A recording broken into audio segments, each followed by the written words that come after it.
আসসালামু আলাইকুম ওয়া রাহমাতুল্লাহি ওয়া বারাকাতুহু। প্রিয় শিক্ষার্থী বন্ধুরা, আমরা এর আগের লেসনে আমরা জ্যাম সেটআপ দিয়েছি বা যার অন্য লোকাল সার্ভার সেটআপ দিয়ে রেডি করেছেন, রাইট?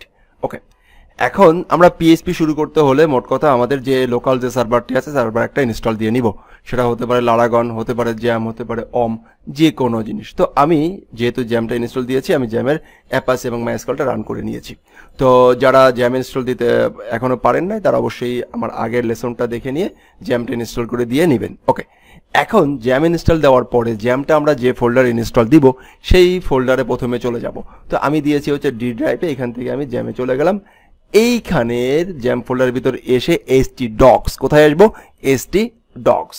আমি যদি আবারও একবার দেখাই, এই যে আমাদের কম্পিউটারে যেখানে যে ড্রাইভে আমি সেট আপ দিই, স্বভাবত বাই ডিফল্টভাবে সি ড্রাইভে সেট আপ হয়ে যায় নতুন অবস্থায়। তো যেখানেই সেট আপ হোক সেই সেট আপ ফাইলটা প্রথমে আমরা চলে যাব এখানে জ্যাম ফোল্ডারে। জ্যাম ফোল্ডার থেকে এখানে আমাদের htdocs, কোথায় যাব? htdocs ফোল্ডারের ভিতর থেকে আমরা htdocs ফোল্ডারের ভিতরে যে আমরা একটা ফোল্ডার তৈরি করব। তো আমি এখানে যদি একটা ফোল্ডার লিখি PHP learn। আচ্ছা, আরেকটা কথা বলে নিই, আজান ঢাকার শহরে চারিদিকে আজান দেয়, আমাদের পাশের মসজিদে আজান দেওয়া কমপ্লিট হয়ে গেছে, দেন এটা আরেকটা মসজিদে আজান দিচ্ছে।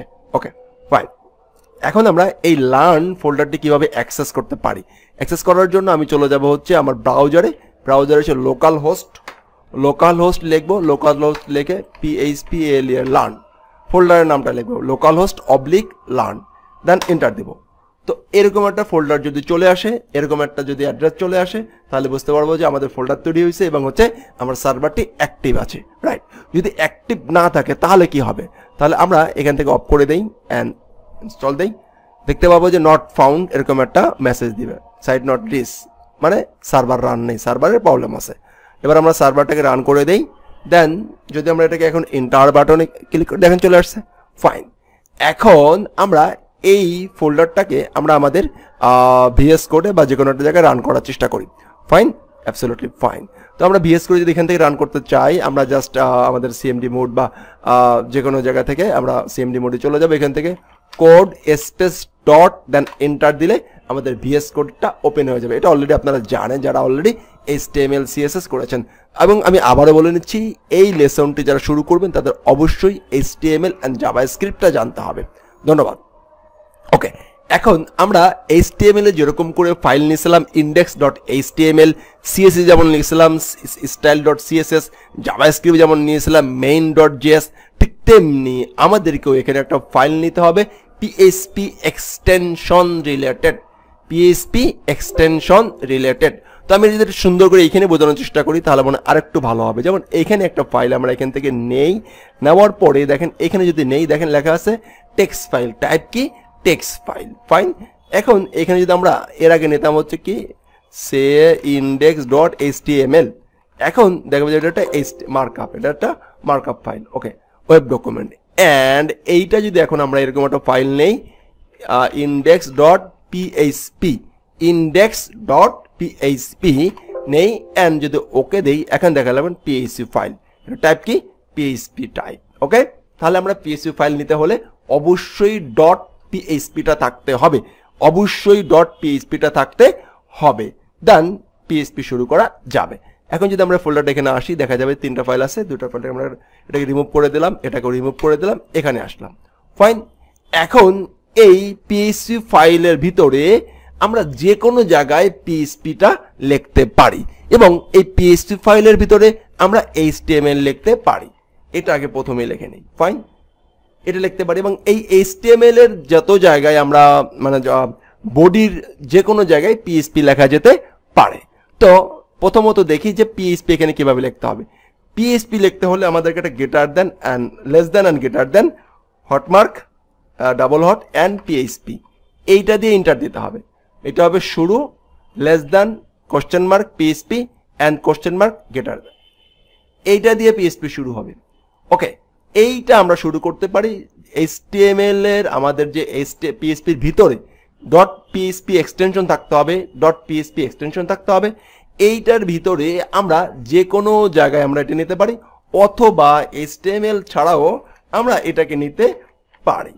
ওকে ওকে ফাইন। এরকম করে কিভাবে আমরা আবারও বলছি, less than, greater than, double question mark and এখানে একটা পিএইচপি লিখে দেন এন্টার দিব, দেন আমরা রেডি হয়ে গেলাম। কি হয়ে গেলাম? রেডি হয়ে গেলাম লেখার জন্য। এখন আমরা আরেকটা বিষয় বুঝে নেই যে আমরা আউটপুট দেখতে চাইলে পিএইচপিতে এবারে আমরা এই লেখাটাকে যদি আমরা আমাদের ব্রাউজারে এসে এবার রিলোড দেই, সাদা থাকবে। কি থাকবে? সাদা থাকবে, কারণ আমরা এখানে এখন কিছু লেখেই নাই। যদি আমরা পিএইচপির মাধ্যমে আউটপুট দেখতে চাই, আমরা কয়েকটা মেকানিজম ইউজ করব। আপাতত একটা মেকানিজম আমি বলতেছি, ইকো, ইসিএইচ, ইকো। ওকে, আল্লাহ মহান। Fine, absolutely fine. এবারে ইকো আল্লাহ মহান লেখে আমরা যখন এন্টার দিব তখন এই টেক্সটটা শো করবে। ঠিক এই সেম জিনিসটাকে আমরা কিন্তু HTML লিখে HTML এর ভিতরে যে কোনো জায়গাটাকে লিখতে পারি। যেমন আমি আবার PHP লেখা শুরু করলাম, and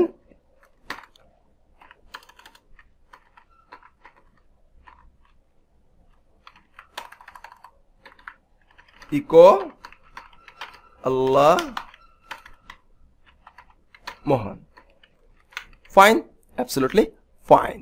ওকে, এখন আমরা চাইলে এই পিএইচপির মাধ্যমে আমরা HTML ট্যাগও শো করাই দিতে পারি। তো সেই ক্ষেত্রে আমি h1 and h1টাকে নিয়ে নিলাম। দেখি এইটা এখানে শেষ করেই হয় কি না, কাজ করে কি না। এন্টার, আল্লাহ মহান বড় আকারে চলে আসছে। অ্যান্ড আমরা এই HTML এর ভিতরে চাইলে কোনো CSSও লিখতে পারি। তো যেহেতু বাইরে ডাবল কোটেশন দিতে শুরু হয়েছে, সেই জন্য ভিতরে সিঙ্গেল কোটেশন নিব। নিয়ে এসে আমরা CLA ক্লাস,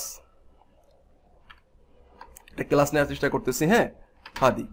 ফাইন, দেন এন্টার, চলে আসছে। এবং আমরা আচ্ছা কিভাবে আসছে যদি ইন্সপেক্ট করে একটু চেক করি, ওকে, দেখতে পাবো যে এখানে এই যে হাদি ক্লাসটা চলে আসছে। Right, absolutely right. এখন আমরা চাইলে এইখানে কোনো স্টাইলও যুক্ত করতে পারি। Style, COLOR, colour red. Fine, CSS লিখতে দেখি রেড হয় কিনা। ওকে, রেড হয়ে গেছে। তার মানে আমরা পিএইচপির মাধ্যমে HTML এর জেনারেল সিম্পল ট্যাগসও শো করাতে পারলাম, HTML শো করাতে পারলাম, অ্যান্ড CSS শো করাতে পারলাম। অ্যান্ড এই পিএইচপি ট্যাগ বডির যে কোনো জায়গায় লেখা যাবে। কোথায় লেখা যাবে? যে কোনো ডকুমেন্টের যে কোনো জায়গায় লেখা যাবে। প্লাস HTML বাদেও এই জিনিসটাও লেখা যাবে।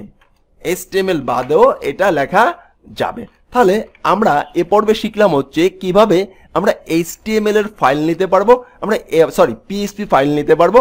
PHP ফাইল নিতে হলে অবশ্যই ডট এক্সটেনশন থাকতে হবে। অ্যান্ড যদি আমরা লিখতে চাই তাহলে লেখার শুরুতে আমাদেরকে অবশ্যই greater than and less than, question mark, double question mark and PHP চিহ্ন দিয়ে লিখতে হবে। অ্যান্ড যদি আমরা কোনো আউটপুট দেখতে চাই তাহলে আমরা ইকো শব্দটি ব্যবহার করব। ইকোটা নিয়ে আমরা নেক্সট পারে আলোচনা করব এবং ইকো শব্দটা ব্যবহার করব আমরা এটা সিঙ্গেল কোটেশন অথবা ডাবল কোটেশন বলি আমরা। এই সিঙ্গেল কোটেশন বা ডাবল কোটেশনের ভিতরে আমরা যেগুলো প্রদর্শন করতে চাই সেই বিষয়টা আমরা লিখবো। আমরা চেক করতে চাই আল্লাহ মহান। ফাইন, এই জিনিসটা আমরা দেখলাম। অ্যান্ড লাইন শেষ হওয়ার সাথে সাথে অবশ্যই সেমিকোলন দিতে হবে। লাইন শেষ হওয়ার সাথে সাথে অবশ্যই সেমিকোলন দিতে হবে। লাইন শেষ হওয়ার সাথে অবশ্যই সেমিকোলন দিতে হবে। তাহলে এই পর্বে আমরা জাস্ট আউটপুটটা দেখলাম এবং এই আউটপুট কিন্তু শুধু এখানে না, আমরা আরো একটা দেখলাম হচ্ছে যে কোনো HTML এর বডির ভিতরে, ডকুমেন্টের ভিতরে আমরা লিখতে পারি। ওকে ওকে, তাহলে বডি বা এখানেও লেখা যাবে, এখানেও লেখা যেতে পারে। Fine, absolutely fine.